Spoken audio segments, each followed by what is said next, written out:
predicted, the war is a precursor for lockdowns 2.0, and everyone must be aware of this. The International Energy Agency just released a 10-point report on measures to take as the price of oil increases, and their recommendation sounds just like the COVID lockdowns. We know their goal is to track, trace, and control us. Just look at some of their measures. Stay at home, work from home, use public transport, no cars in the city, carpooling, use electric cars, reduce speed limits, reduce air travel. Just like the WHO did during COVID, the IEA is now asking us to do our part while they're flying on private jets and laughing in our face. And as governments are implementing digital ID and digital currency, the next step will be to block us from buying gas or plane tickets if we go over their recommended limit. We knew this was coming because it's part of their agenda, and now it's time to push back. Let's not fall for the climate hoax that's meant to control us.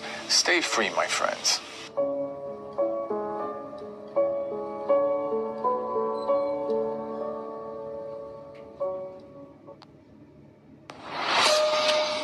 The lust to control other human beings is a story as old as time. There's a very strong drift in the direction of globalization, of the ultimate centralization of control in the hands of unelected officials at supranational organizations. They want all of the resources of the world in their pocket. The bigger picture is that an attempt is underway now to collapse liberal democracy and replace it with global technocracy. This is a coup. They're saying we can control with rules. We don't need currency anymore. It's like an inverted prism. You are supposedly free to roam about, but everything you want to access is behind lock and key. The potential for social control is gigantic and potentially irreversible. They plan to commandeer land, reduce farming, and radically change the food we eat, transform the supply of electricity, and then dictate how we use it, and replace currency with a system of credits.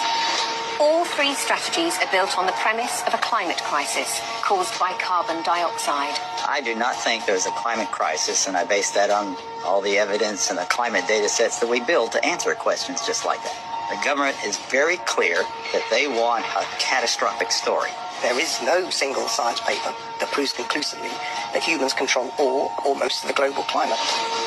Europe's mad dash towards net zero is effectively economic suicide. Politicians are purposely impoverishing ordinary people, purposely deindustrializing Europe. It's just tremendous amount of damage in the name of saving the planet. It does make you ask, what is it we're actually saving if we're paving it over? I think what we're dealing with here is actually a global war on agriculture. When you look at how many farms are selling out, we're walking into food shortages. If I can switch everybody from real food to pharma food, then 100% of the agriculture industry can go through my publicly traded stocks, and I have complete control. This is the biggest public relations scam in the history of the world. But it's far more than that. It's a blueprint. It is the action plan. All life on Earth is going to be radically changed. Everything will be monitored. The environmental consequences of every human action. The general population cannot fathom the psychopathy of the vision that they're facing. Once the digital ID is in place, it's game over for humanity.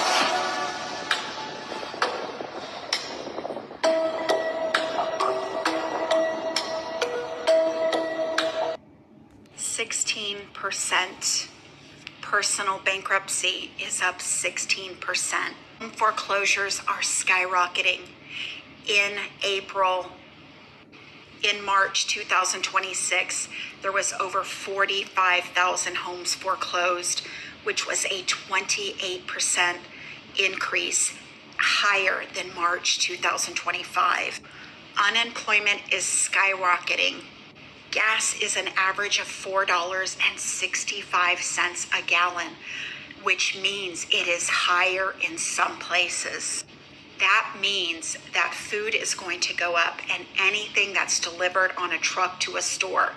So your household items, your diapers, your formula, your shoes, your clothes. Did you know the last time gas was this high was when Russia struck Ukraine and we had almost 9% inflation? It looks like we're heading for stagflation. Looks like we're in a K-shaped economy. The sad part is we're in week 9 of attacking Iran, which has cost us billions of dollars that we'll never get anything from. We call that a sunk cost as an accountant.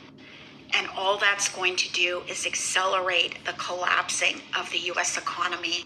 Don't be fooled by the stock market. The stock market is not the economy. Interest rates will not be lowered anytime soon. We'll be lucky if we don't have higher inflation. Over 2 million people have lost their jobs in the last 15 months. No jobs are being created. Essentially, we're in a hiring freeze. Companies are not hiring. They're laying off, and people are not moving jobs. We are in for an economic collapse we have not seen likely since at least the 1970s, but if at worst, a Great Depression. If you found this post disturbing but informative, please like, comment, follow, and share for more.